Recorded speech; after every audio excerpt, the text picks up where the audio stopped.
Alright, welcome to Robot Adventures helpful video for you. Helpful. Children. Dumbasses. Shit for brains. Stupid people. Trolls. People who fuck over other people. Politicians. Do not watch this.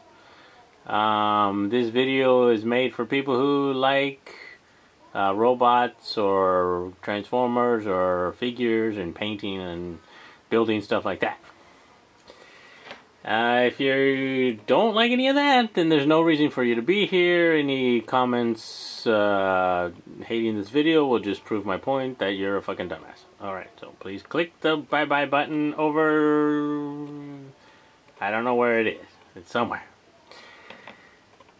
Alright, so I think this will be a quick one. I just wanted to help all the maybe new people who are getting into the plastic models because of Star Wars and the new licensing agreement with Disney and Bandai and all these, new models being released. This is not to show you how to paint or how to, it's just the basic how to make a wash and how to maybe bring out some of the details. There are a lot of different ways to do that, and that's I'll try to go over quickly. So things you'll need: you need a glass of wine for the shit talking. That's probably you can't back to go.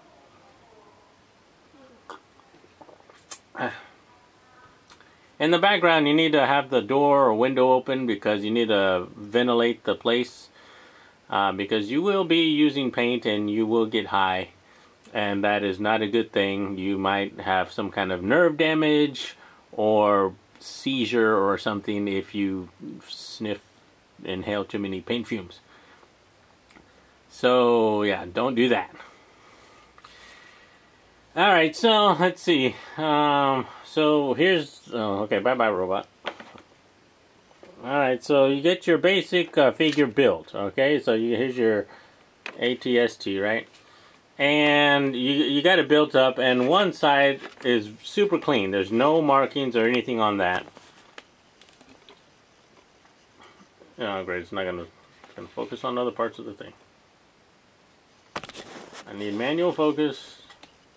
I don't have that. Great. You want to focus now? No. Focus on that? Yeah, focused. Alright, so there's no paint applications at all. It's all really clean. It's fresh out the box. They just built it on the assembly line, and I think even off the assembly line it would have been a little bit more dirty. The other side I did start adding a wash, and this is just one way of doing it. There are many different ways of bringing out the details. And you're thinking, oh, that's ugly. That's ugly as shit. Why would you even show that, Ruben? Oh, great. That autofocus is balls. Nope, still balls.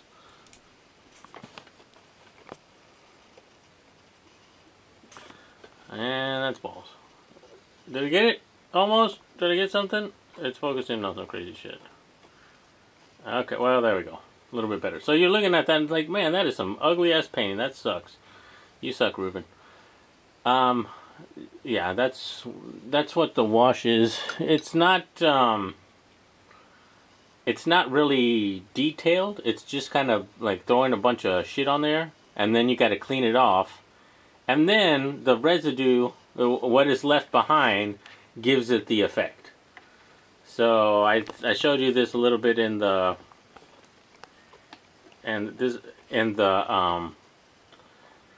TIE Fighter video, but you can see here I started rubbing this stuff off, and what's left behind stays in the panel lines. So that gives it like a worn effect or something like that. What I'm using the point with is this Real Touch marker. It's a Gundam marker, and it's got a very fine point on it. That point there, which is, I don't know how well that'll show up on camera. Oh, shit. At that point, and the backside is a little bit fatter there. So with these things, you can get in there and draw physically, you know, draw in the panel lines to give it some kind of weathering.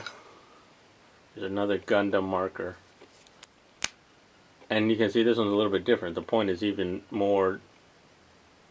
You get really into the really super fine point. So you can buy these things, and I don't know how much these things are going to cost you, and get into, you know, all these little panel lines and draw around there. That's one way of doing it. Or you can do it this other way, which is kind of, and this is kind of dirty way of doing it because you could do it a lot cleaner.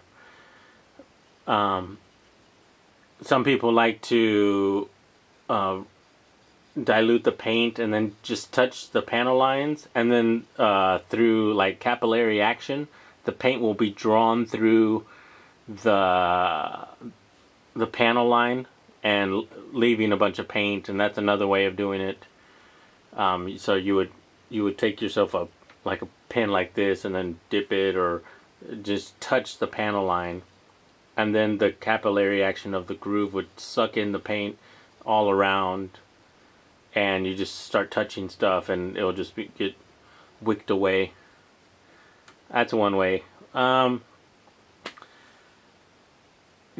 know, I think that those are good ways of doing it, and that's good for if you like to do it that way. It's just a different way, and I don't know which way is faster and which way is cleaner, and you need time and practice with the different ways of doing it. This way, where you just slap shit on there and then rub it off, it's kind of dirty, and it's kind of I guess repetitive, or you're kind of doing the same thing twice. But I think it might be an easy way to give your figure some kind of weathering, some kind of used look, without having to buy a bunch of pens, and it might be easier. Because basically what you do is you take your brush like this, and you just go, and then you come back later with like a Q-tip, and you just start rubbing the shit off. So all the crap that you got on there, you're just gonna rub it off. Come here. Come here. Rub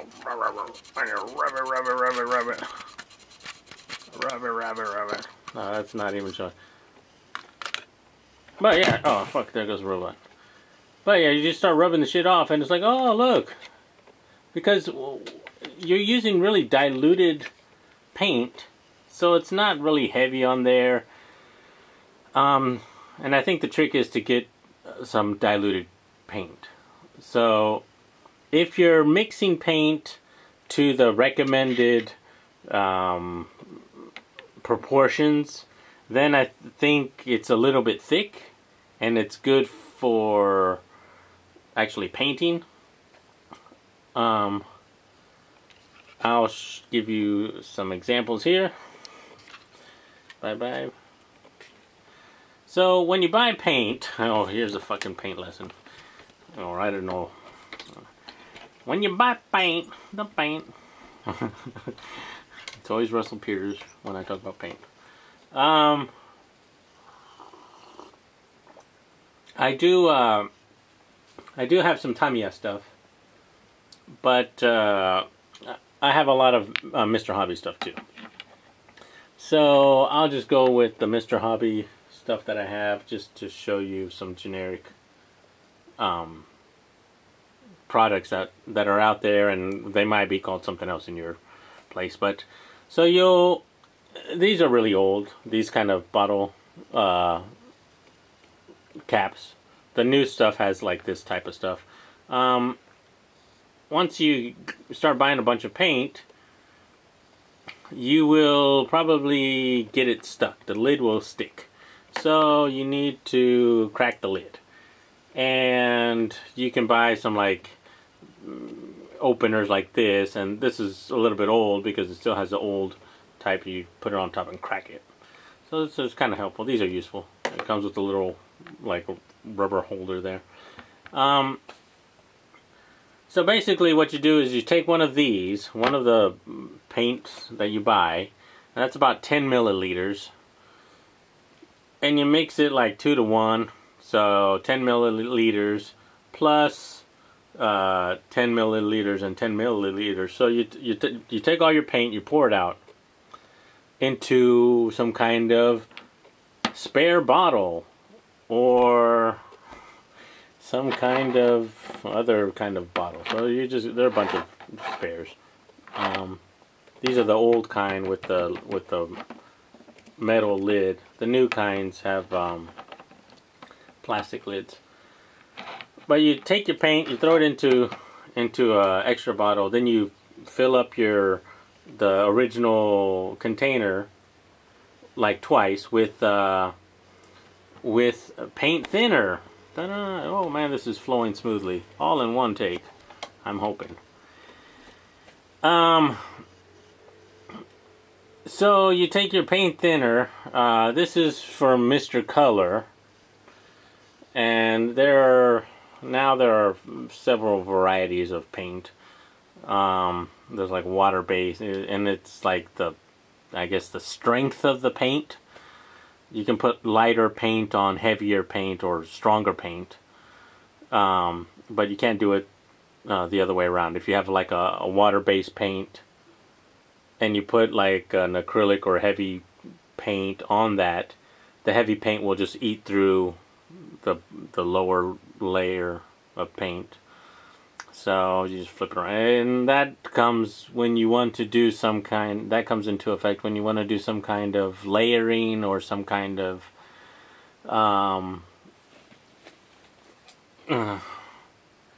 effect where you put down a heavy black coat, and then on top of that you want some kind of metallic green or something like that, and it's you can do gradations and stuff like that.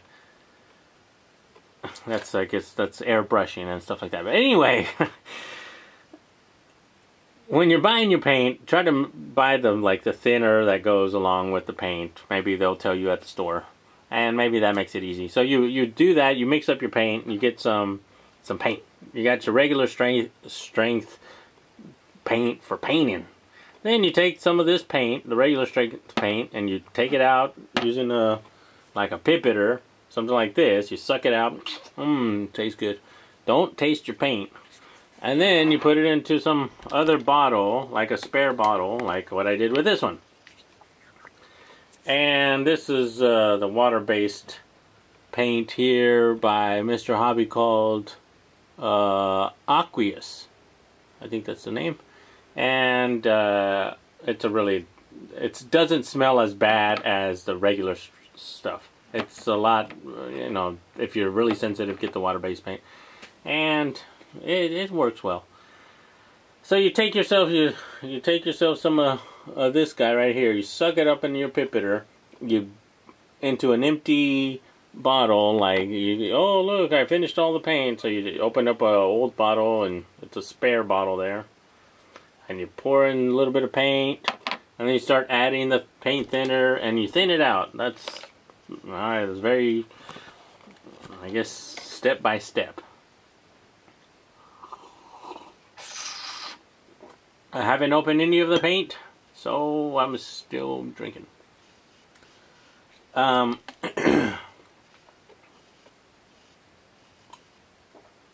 And you take the paint you put the paint in there. Some people like to use little tin plates and stuff.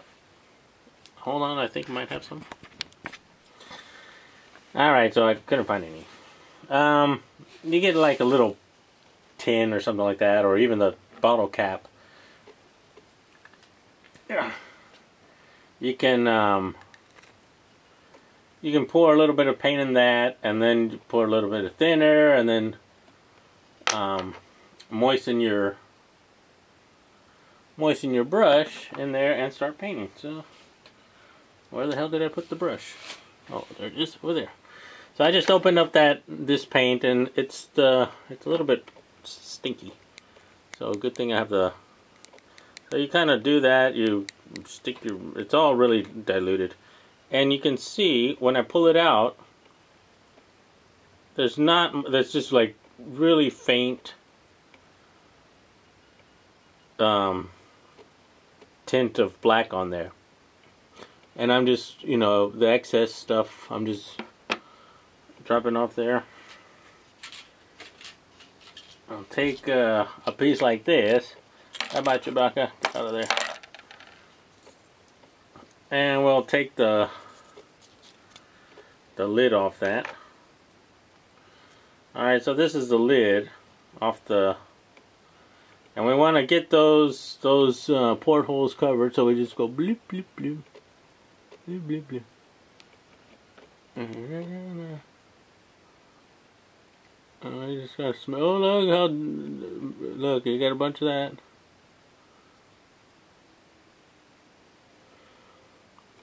I don't know if you can see that very well, but oh, look, a little bit of very diluted paint went into those holes right there.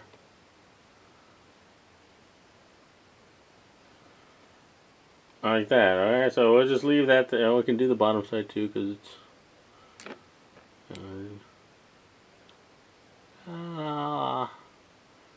Pee Wee Herman there for you.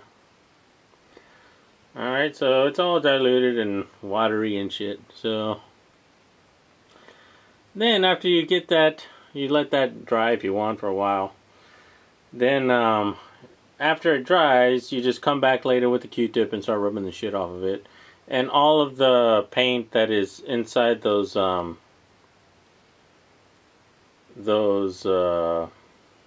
guess depressed areas, that shit will stay, and all the stuff that's on the surface, once you rub it with the Q-tip, it'll go away. So you'll get the effect of somebody actually cleaning the surface but leaving the gunk in the corners. So that's pretty much it. I thought this would be a short video, and it's kind of short, but yeah, that's kind of what you do if you want to start making Gundam or Star Wars figures or any kind of plastic model. You just you build them up, and then you can start painting them, and then after a while your skills will improve, and you can start doing a lot more detailed work on some of the imperfections. For example, some of the nipper marks. You probably want to shave that down and sand it down, and let's see, where are some nipper marks on here? Oh, like, is that a nipper mark? So they have marks on them somewhere. Not really sure where, but they all have like little burrs and stuff. You probably want to sand that down and make it look all pretty. It depends on how much effort you want to put into your models. I should cover up this paint because it's fucking stinky. Put a big W on there for wash. How much does all this stuff cost? Well, you can I guess you can window shop the price for a lot of this stuff online. Spare bottles, I think this cost, I think there's a price on there, $1.60 or 160 yen. I don't know how much that costs in the US, but yeah, I think these little bottles are about 120 yen, so like $1 a bottle or something. You just can keep all of your old paint and use those as extra spare jars, which is probably a good thing. The paint thinner, I think, is about like $4, and maybe you can use a different kind of thinner. There's a whole, the Craggle was defeated by, I forgot what, the Spirit something or some shit. But I don't know what the percentage of use of, what's the proportion of this to that. A lot of people eyeball it. So for me, it's just easier to just go with like this and this. This one is for that one, this one is for that one, and the ratios and the spare bottles, and I just do it that way just so I don't have to think so much. When it comes to actually making the wash, then I'm just eyeballing it, which, I don't know, maybe I could do it more scientifically, like maybe a 4-to-1 ratio or something like that, but I don't know. I haven't gotten to that point. Yeah, so I don't know what would you say? Oh, you need a Q-tip, so how much?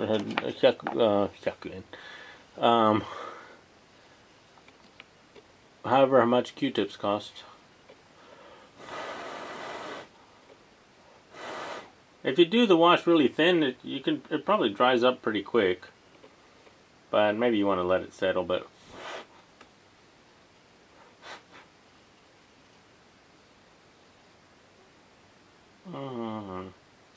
start cleaning some of that off. How does that look? It's focusing too much on other shit. Oh. If there are letters in your camera viewfinder, then oh crap, it just can't focus. Anyway. So that's that. Leave your questions or comments. I would recommend going to check out maybe Mokana Man or some of the other Gundamers out there. They're not called Gundamers. They like to be called Gunpla enthusiasts with sensitive opinions. I don't know what they're fucking... I'm just giving them the shit, and they know I'm giving them shit. Because they're fucking Gundamers. They're not Transformer guys. Hey, so Gundamers, give me shit in the comments. Oh, fuck you, Ruben. You're an asshole. Well, yeah, so, yeah, go check out, anybody new to plastic models, go check out some of these other people. They can teach you how to paint, and painting is a whole nother ball game. It's a whole next level of I guess, realism. I've seen some guys out there doing the figures, these Star Wars Bandai figures, and really doing some really nice paint jobs on not only the figure but the base. And I think I've liked their videos, and I think it's a secret like, because I don't know if they can see that I like their videos, or I don't know how that works because I don't know how to fucking YouTube. It's like, oh, Ruben, you click the buttons and then things happen, and then what you do is you smile in front of the camera and go, hey guys, how's it going? Come check out my fucking full of shit. My shit's so full of shit. It's got shit in it. Ha ha. I don't like those kind of people. I just like the normal people who make plastic models, which, is that really normal? I don't know. Yes, Ruben, we're fucking normal. We're just like you. Oh, then you got a big problem right there. Alright, guys. I hope this was helpful. Go check out the other Gundamers and Transformer guys. They do a little bit of customizing. Mr. Plastic Robots, Larry, he does a bunch of customizing stuff. But yeah, probably the Come Claw people. Probably that's where it's at. Or some model tank people. But yeah, those guys, I don't know. They're like making a tank with people and stuff. Like, those aren't Transformers, those aren't robots, but I don't know. Everybody likes what they like. Alright guys, I'm rambling. What you guys like. Talk to you guys later. Bye. Bye-bye.